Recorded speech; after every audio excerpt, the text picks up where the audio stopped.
ఎప్పుడో పూర్తి చేశాము. ఎన్నికల ముందు మేనిఫెస్టోలో చెప్పింది రాగానే ఇమ్మీడియట్ ఇంప్లిమెంట్ చేశాము తెలంగాణతో ఈక్వల్గా. ఆ తర్వాత ఎన్నేళ్లకు తెలంగాణ పెంచింది, 2 ఏళ్లకు 3 ఏళ్లకు పెంచింది. ఇప్పుడు వచ్చి దాంతో ఈక్వల్ అంటున్నారు. ఎన్నికల తర్వాత ఖచ్చితంగా చూస్తామని చెప్పాము. లేదు ఇప్పుడే కావాలని అంటున్నారు. అది ఒక రకమైన ఏమంటారు, ఇప్పుడున్న పరిస్థితిలో ఆ బరువు ఇప్పుడు మోయలేము, ముందు సమ్మె విరమించండి అని రిక్వెస్ట్ చేశాం. ఇంతకంటే పొలైట్గా సమ్మేళనంతో ఏ ప్రభుత్వం అయినా ఉందా ఇంతకుముందు గతంలో? అసలు చంద్రబాబు నాయుడు ఏ రోజన్నా ఉన్నాడా? తుపాకుల కాల్పులు జరిపింది ఎవరు? విద్యుత్ దాని సమ్మె జరిగినప్పుడు రైతులు సమ్మె చేస్తే నేను ఇంతకుముందు అన్నట్టు గుర్రాలతో తొక్కించింది ఎవరు? అది చంద్రబాబు నాయుడు, వాళ్ళ ఆయన. ఆ నైజం కునికి పుచ్చుకున్నాడు లోకేష్. ఇతను ఈరోజు మా గురించి జగన్మోహన్ రెడ్డి గారి గురించి క్వశ్చన్ చేయడం కూడా ఎందుకబ్బా? ఆయన వచ్చిందే మొన్ననో నిన్ననో ఇంకా పూర్తయిన పార్టీ దీనికి కూడా కాలేదు. ఆయన ఏ రీజన్తో వచ్చారో, ఇప్పుడు ఏ రీజన్ చేశారని ఆయన అంటున్నారో కూడా తెలియదు. ఏదో ట్వీట్ ఇచ్చారని అంటున్నారు. దాని అసలు వచ్చింది ఎందుకు వచ్చారో కూడా పూర్తి తెలియదు. అభిమానంతో వచ్చింటే ఆయన కూడా అక్కడ ఏమన్నారు, కొద్ది కాలం పాటు దూరంగా ఉండదలుచుకున్నారు. ఆ రీజన్స్ తెలియాలి.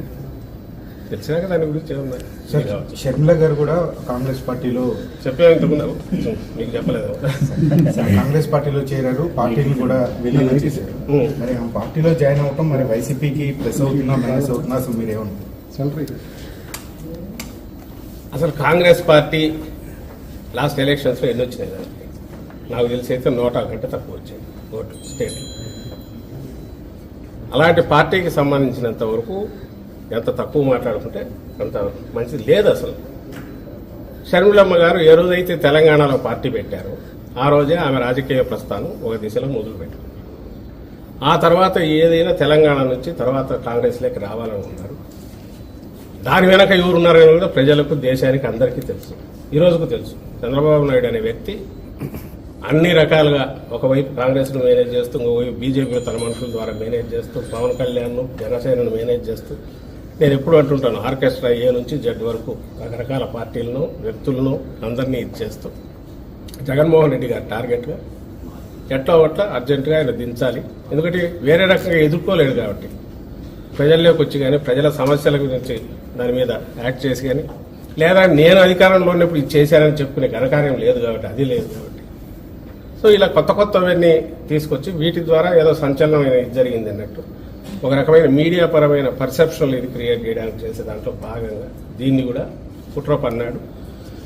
రకరకాల దీనితో ఇప్పుడు ఏదైతే షర్మిలమ్మ గారు చేరారో అది జరిగిందని మేము భావిస్తున్నాం. సీఎం రమేష్ ఫ్లైట్లో మాట్లాడడం కానీ, లేదా అక్కడ ఆయన బ్రదర్ అనిల్తో బీటెక్ రవి, ఇవన్నీ యాదృచ్ఛికమని మేము అనుకోవట్లా. ఎందుకంటే ఇదే బ్రదర్ అనిల్ను ఇంతకుముందు ఎంత దుమ్మెత్తిపోసేవాళ్ళో అందరూ తెలుసు. మీ అందరికి మీరే వాటన్నిటి అప్పుడు చేసేవాళ్ళు. క్రిస్టియన్ ఓట్ల కోసం కాలం వేస్తున్నారని, బ్రదర్ అనిల్ వస్తున్నారని ఆయన ఒక దీని కింద చూపేవాళ్ళు. మరి నిన్న చాలా మర్యాదపూర్వకంగా ఈయన పోయి ఎయిర్పోర్ట్లో కలిశారంట. ఎయిర్పోర్ట్లో ఎట్లా మర్యాదపూర్వకంగా బీటెక్ రవి కలుస్తారో నాకు అర్థం కాదు. వాళ్ళు వెళ్ళి కలవడము. సో ఇవన్నీ వరుస పెట్టి ఆ తర్వాత అక్కడ ఢిల్లీకి సంబంధించి మాట్లాడడంలో కానీ వీటన్నిటిలో వాళ్ళ ప్రయత్నాలు అన్నీ జరుగుతున్నాయి, అందరికి తెలిసినవే. వాటి గురించి మేమెందుకు కామెంట్ చేయట్లేదంటే ఇష్యూస్ డైవర్ట్ అవుతాయి, మేము దేని మీద చెప్పాలనుకుంటున్నామో దాని నుంచి డీవియేట్ అవుతుంది కాబట్టి మా అంతటా మేము అనట్లా. But at the same time సొంతంగా పార్టీ పెట్టుకోవడానికి కానీ, లేదా ఇంకో పార్టీలో చేరడానికి కానీ, ఒక్కసారి ఆమె రాజకీయ ప్రస్థానం మొదలయ్యాక షర్మిలమ్మ గారికి ఆమె ఇష్టం, అది ఆమె చూజ్ చేసుకోవచ్చు, వెళ్తారు. ఒకసారి వచ్చిన తర్వాత ఇక్కడికి వచ్చాక కాంగ్రెస్ పార్టీ నాయకులుగానే ఉంటారు, నాయకురాలుగా ఉంటారు. ఆమెకి ఇక్కడికి వస్తున్నట్టు కూడా ఇంతవరకు అనౌన్స్ చేయాలి. ఏపీ నుంచి అండమాన్ దాకా ఎక్కడైనా పనిచేస్తారన్నారు, తెలియదు. ఒకవేళ వస్తే కాంగ్రెస్ పార్టీ నాయకురాలుగా వస్తారు. ఇలాంటి గతంలోనే జరిగింది. మా పార్టీ పుట్టినప్పుడే ఫస్ట్ బై ఎలక్షన్లోనే వివేకానంద రెడ్డి గారిని ఆ రోజు కాంగ్రెస్ దీంట్లోకి ఇది పెట్టుకొని, ఆ రోజు తెలుగుదేశం కాంగ్రెస్